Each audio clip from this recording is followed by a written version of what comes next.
주일을 가려고 하는 사람들, 이제 저런 아이들은 아직 어리니까 생각하면 마음이 너무 기쁘고 뿌듯하고요.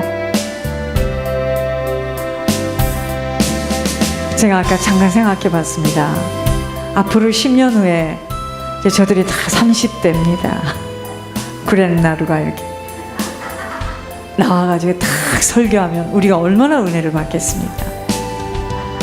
잘 자라도록 우리가 그것 때문에, 그래서 교회는 이렇게 젊은 엘리야 같은, 엘리야가 제가 잠깐 이야기를 들었지만요, 내가 엘리야를 가만히 생각해 보니까 걔가 그렇게 안 하는 게 이상한 거예요.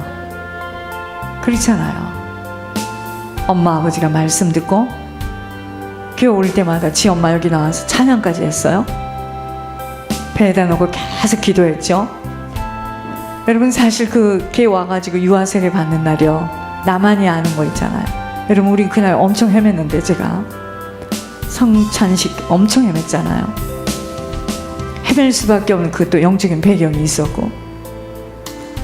그런데요, 걔 붙잡고 안수할 때 얼마나 성령이 역사하는지 나도 놀랐습니다. 성령이 그렇게 역사할까. 그러니까 걔는 바쁘니까, 지금 시간이 바쁘니까 걔는 진도가 좀 빠른 거예요. 아직 2달 안 됐는데 벌써 할머니가 야단치면 벌써 눈치를 본대잖아요. 알아듣는다는 얘기 아니에요. 그런 이야기를 들으면 참 기쁩니다. 내가 이제 6월달 지나서 저거만 되면 내가 또 부탁할 거야. 또 나라. 준비를 하는 거다. 그런 집은요, 자꾸 낳아야 됩니다, 아이를. 그래서 그걸 생각하면 너무 마음이 기쁜 거예요. 그래서 저도 70명의 제자를 남기고 가야 되겠다. 빨리빨리 부지런히 주의를 열심히 해서 얼마나 기쁘겠습니까? 그것이 꼭 내 자녀에만 됩니까? 전 그렇게 생각하지 않습니다. 제가 그렇게 뿌리고 가면 나중에 그들이 누구를 통해서도 또 다 양육받겠죠. 여러분, 이렇게 마음이 넓어야 돼요. 커야 돼요. 그 다음 이제 하늘에서 이제 하나님이 이렇게 무슨 말씀을 하시잖아요. 하늘에서. 여러분, 이 하늘에서 하시는 말씀이요, 저 같은 경우는 예물을 못 올리니까 저한테는 이제 오늘 무슨 얘기를 하냐면 내가 너한테 분부할 말이 있다. 그래서 내가 얼마나 쫄았겠습니까? 내가 또 뭘 잘들 한참 있다가 말을, 와, 몇 초 상관인데요, 간이 녹아나. 오늘은 하여튼 했다는 날이야. 아침부터 하나님이 저한테 사정을 했습니다. 하루만이라도 좀 쉬어라. 네가 그것을 순종을 안 할 때는 너에게 화가 올지라. 여러분, 이 순종이 무서운 거예요. 생각해 보니까 제가 좀 무지해요. 진짜 쉬는 날이 없잖아요, 지금. 그러니까 이렇게 가다가 막, 하나님, 내가 이뻐서 이런 거보다 고 목사님 때문에 그러는 것 같은데 내가 너한테 정말 부탁하는데 하루만. 내가 생각해봤습니다. 언제 쉴 수가 있는가? 여러분, 월요일 날도 반전쟁입니다. 일요일보다 더해요, 여러분들. 그리고 이거 올리는 것도요, 얼마나 그거 진짜 그걸 다 일일이 기도 제목을 가지고 써야 되고, 또 그 사람이 쓴 것만이 아니라 또 제가 첨부해야 될 것도 써야 되고, 또 영도 잡아야 되고. 근데 내가 지금 생각해 보니까 어른들이야 그 나물에 그 나물이잖아요. 저희들은 지금 문제는 이 사람들이거든요. 그러니까 이 사람들을 계속 하나님이 하시는 말씀, 제가 손민준 장로님 보니까 여러분들이야. 우리들은요, 그냥 이렇게 사실 그냥 등을 밟고 그냥 가는 거고, 여기서 이 교회에서 그런 제자들이 나와서 그런, 우리가 죽고 난 후에도 우리가 나중에 나이가 많아서 우리가 잘 거동을 못할 때라도 이 교회가 계속해서 하나님께서 쓰시는 교회가 되려면 씨를 잘 뿌려놔야 돼요, 지금. 내 가족, 내 식구. 지금 그게 문제가 아니고, 여러분들은 그렇게 해도 돼요. 근데 저는 이 씨를 잘 뿌려서 이들이 잘 이렇게 올라올 수 있도록. 그래서 여러분 보세요. 정말 이 생명이 이게 굉장히 어렵다면 어렵고 쉽다면 쉬운 건데, 이걸 들으면 이제 사는 거잖아요. 그죠? 이분들이 딱 준비돼가지고요. 이 비밀을 딱 가지고 나갔다. 정말 보통 일이 아닙니다. 엘리야 같은 아이들은요, 정말 저런 애들, 하나님 이번에도 이야기하시대요. 엘리야는 크게 쓰신다고. 기도 많이 해주고, 우리가 많이 밀어줘야 됩니다. 그래서 내가 엘리야 아빠니까 오늘 이렇게 힘들었던 거야. 하나님 그 마음을 주시는 거예요. 제가 아들이라도 그렇게 할까요? 아유, 정말. 하나님께서 그 가정이 중요하기 때문이에요. 오늘은 마태복음 22장입니다. 마태복음 22장.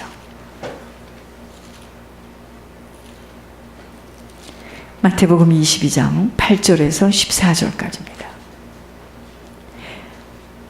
이에 종들에게 이르되 혼인잔치는 준비되었으나 청한 사람들은 합당하지 아니하니 네 거리 길에 가서 사람을 만나는 대로 혼인잔치에 청하여 오라 한데 종들이 길에 나가 악한 자나 선한 자나 만나는 대로 모두 데려오니 혼인잔치에 손님들이 가득한지라.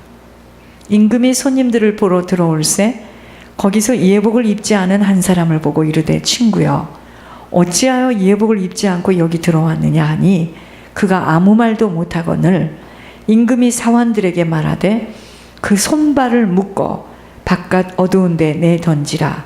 거기서 슬피 울며 이를 갈게 되리라 하니라. 청함을 받은 자는 많되 택함을 받은 자는 적으니라.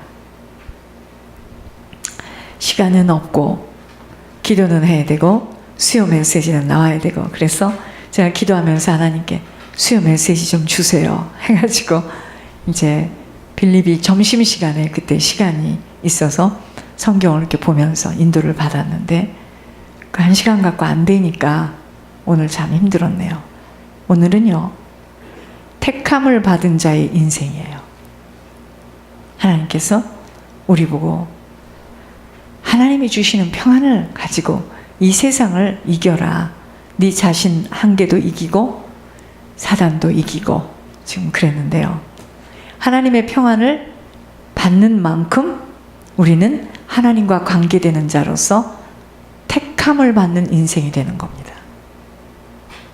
택함을 받는 인생이 돼요. 청함은 많이 받았어. 그것이 뭐냐면요, 예수 이름 의지하고 주님 이름 받아들여서 나 예수님 믿어. 봐, 나 믿지. 오늘은 또 이것도 놓고 나왔네요. 하여튼 오늘 정말 여러분, 우리가 청함을 받았다는 게 뭐냐면요, 나 예수 믿어. 봐봐, 나 크리스찬이잖아 하고 사람들이요, 내가 그럼 엄마 믿음이 없는 줄 알아? 이러고 이야기하죠. 애들이요. 나 안다 이거야. 나 예수님 안다 이거예요. 그 아이들은 청함을 받은 겁니다. 아직 택함을 받으려면 조건이 필요해요. 예복이 필요해요. 예복을 입어야지만 택함을 받게 되는데, 하나님이 천국 잔치를 혼인 잔치를 비유하여 말씀하고 계시는 본문을 통하여서 우리들에게 말씀하고 계심은 그날에 아버지 앞에 초청을 받은 자로서 예복이 준비되어 있지 못하면 슬피 울며 이를 갈 수도 있다는 것입니다. 아니, 목회도 하고 예수님도 몇 대째 믿었는데 가보니까 예복이 없는 거예요. 그래서 슬피 이를 갈고 우는 일이 올 수가 있다 이 말이죠. 그저 세상 근심에 빠지어서 육신의 것들에 취해 살면서도 사는 줄 모르고, 자기가 지금 세상 근심에 빠져서 육신의 것에 취해 사는 줄도 모르고 세상 단도리를 잘 해놓았을지는 모르지만 그의 인생의 마지막에 청함은 받았지만 택할 수 없는 자로 설 수 있다는 것입니다. 이게 얼마나 무서워요. 얼마나 무서워요. 아니, 교회에 그 많은 사람들이 있고 신학교를 했는데 그러한 훌륭한 사람이 택함을 못 받았다면 이건 어떻게 되는 겁니까? 그럴 수가 있다 이 말이에요. 사람이 많이 모이는 게 나쁜 게 아니에요. 많으면 좋습니다. 저희 교회도 앞으로 많이 모일 거예요. 그러기 위해서 우리를 지금 훈련하고 계시고, 여러분, 청함은 받았는데 택함을 못 받았다. 이건 정말 큰일 납니다. 자, 그런데 곧 교회는 다녔고 열심히 살았는데 아버지가 기뻐하시고 원하시는 삶을 살지 못했다는 증거에 예복이 준비되어지지 못한다면 쫓겨나가는 거예요. 옷이 없어. 발가벗었어. 그럼 쫓겨나가는 거예요. 잔치집에 옷이 없으면 못 들어가는 거죠. 그 이야기입니다. 하나님이 원하시고 가장 기뻐하심은 영혼들이 구원을 받아서 제대로 갖춘 예복을 입게 되어 천국에 들어가는 겁니다. 제대로 갖춘 예복. 이거 없으면 못 들어가요. 그래서 이렇게 떠는 거죠. 오늘 혼인잔치에 소와 살찐 짐승을 준비해 두었으나 밭에 나가고, 초청을 하니까 밭에 나가고 사업하러 나가느라 그 잔치에 참여하지 못함을 봅니다. 여러분, 주 안에는요 모든 것이 풍성합니다. 주 안에서는요 불가능한 것이 없어요. 그것이 오늘 혼인잔치에 소와 짐승들을 준비해 놓았다는 겁니다. 살찐 짐승을 준비해 놓았으나 혼인잔치에 초청을 하니까 뭐라 그러죠? 바빠. 밥 갈아야 되고 사업해야 돼. 예수님을 믿는 일에, 하나님 나라의 확장에, 여러분, 예수 믿는 일에, 우리가 예수님 믿는 이 일에, 또 하나님 나라 확장하는 이 일에 세상 사람들이 살아가는 것만큼만 집중하고 투자한다면 여러분, 이 땅은요 부패하고 타락할 일 없습니다. 세상 사람들은 어떻게 사는가 좀 보세요. 발바닥이 뜨거워요. 성공해보겠다. 그래서 그 쌓아놓은 거 없어지면 하늘이 노랗다고. 얼마나 어리석습니까? 쌓아놓으면 뭐해? 도둑놈이 와서 다 가져가는 거야. 그런데 우리가요 예수님을 그렇게만 믿는다면 세상 사람들이 세상에서 살겠다고 악촉을 부리고 난리를 치는 그만큼만 우리가 예수를 믿으면요 벌써 이전은 꽉 차고요. 무슨 예물 걱정합니까? 아, 이제 그만 좀 가지고 오세요. 이렇게 되는 거죠. 하나님 나라 확장이 막 되는 거죠.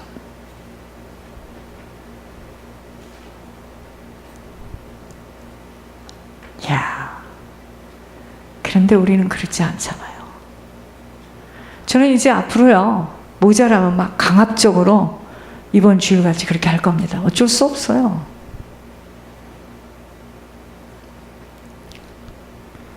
목사님 아무리 그렇게 하셔도 우리는 없어요.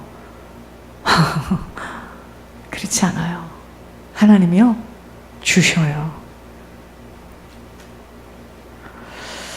이 땅이요 이렇게 부패하고 타락의 늪으로 빠지지 못합니다. 예수님 믿는 일을, 하나님 나라 확장하는 일을 세상 사람들이 살겠다고 몸부림치는 것만큼 해보세요 한번. 사실은 예수 믿는 일은, 하나님 나라 확장은 그거보다 더 열심히 해야 되는 겁니다. 그래서 주의 길 가시는 잘생긴 우리 믿음의 동지들이요 세상에 공부하는 거 열심히 해야 됩니다.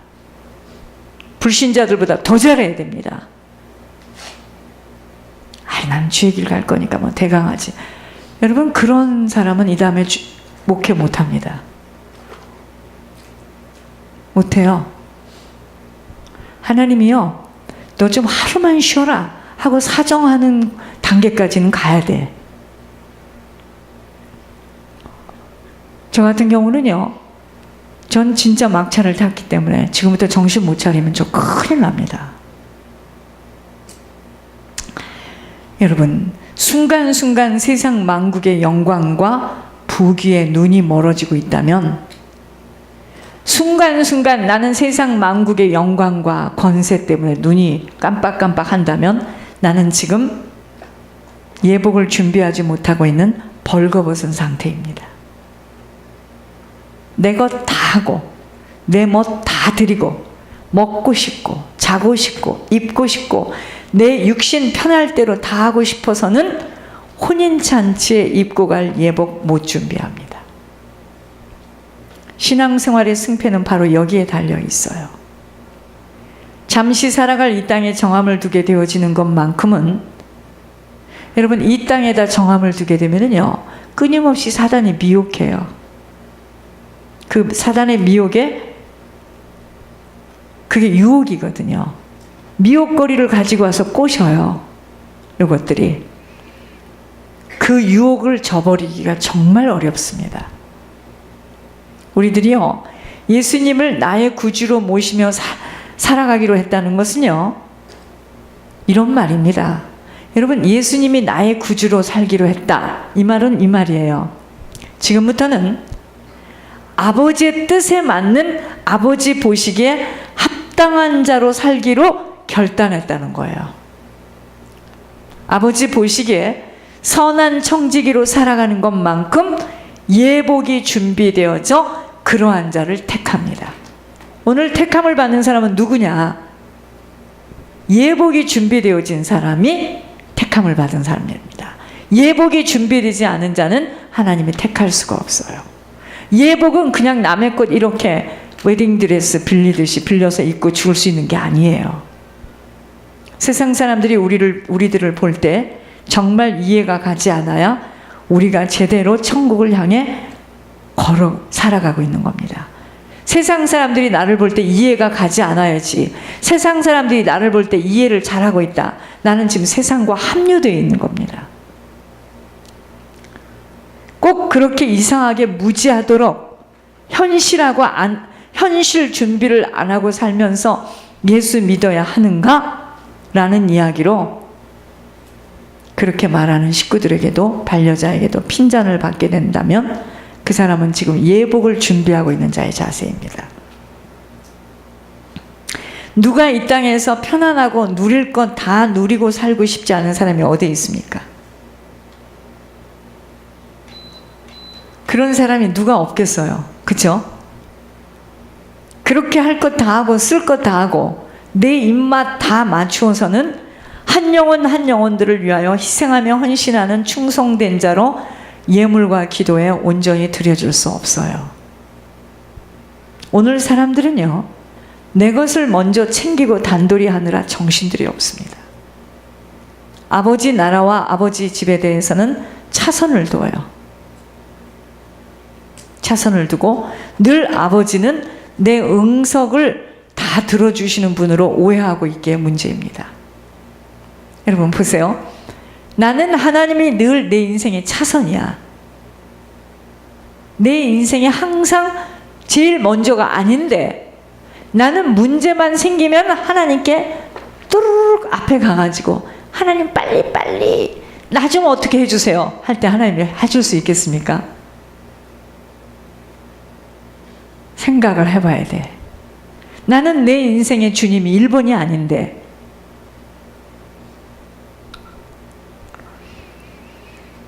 하나님은 그런 아버지 아니었어요. 철저히 심은 대로 거두시는 공의의 법칙 속에서 일하시며 아버지 가신 길을 따라가는 자의 순서대로 하늘의 면류관을 준비하신 분으로 그 누구도 천국 길을 따라 들어가신 분들, 자신들의 유익이나 편리함을 위하여 사랑한 분들은 아무도 없었어요. 난 그런 사람이 면류관 받고 들어갔다는 이야기는 지금까지 들어본 일이 없습니다. 여러분, 교회에서 예수 잘 믿고 그렇게 하는 것으로 사람들에게는 속히지만 하나님께는 안 되는 거예요.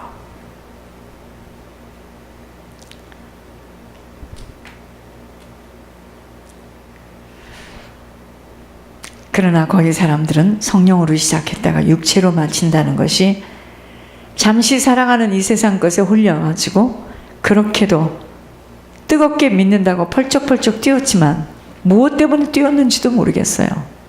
조금 더 희생과 헌신, 충성해야 된다는 명령에는 순종해야 할 마음이 없이 주님을 너무 오해하고 있는 모습을 보면서 과연 성령으로 시작했다가 육체로 만나는 그러한 사람에게 하나님께서 택함을 하실까라는 생각을 해봅니다.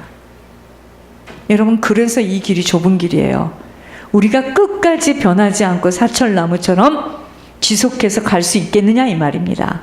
늘 온도계처럼 올라갔다 내려갔다, 슬펐다 좋았다 나빴다 좋았다 나빴다, 조금 짱 하는 소리 나오면 확, 마약하는 사람 하이 먹은 사람 확 올라갔다, 또 아무것도 얘기를 안 해주는데 쫙 떨어졌다가. 여러분, 이거 큰일 난 일입니다. 그러니까 하나님께서는 우리를 테스트해 보는 거야. 어느 때는 이야기를 안 해봐. 참 내가 가운데서 정말 어떤 때는 난감합니다. 테스트야. 어떻게 나오나 보는 거야. 얘가 왜 조목조목 다 얘기를 했는데 왜 주님이 이것에 대해서 말을 안 하지? 사명이 깊은 사람일수록 더 그렇게 하고 저기 한 사람일수록 울렸다 웃겼다 자꾸 그렇게 하시더라고. 보니까 둘러리들이죠. 그게. 제자는요, 잘 들으시기 바랍니다. 모든 것이 하나님 마음이야. 좋게 말하든 나쁘게 말하든 상관이 없어요. 하나님 다 아십니다. 여러분, 하나님 다 아세요. 하나님 우리 머리카락까지 다 세기 때문에 다 알아요. 정말 하나님 무서우신 분이에요.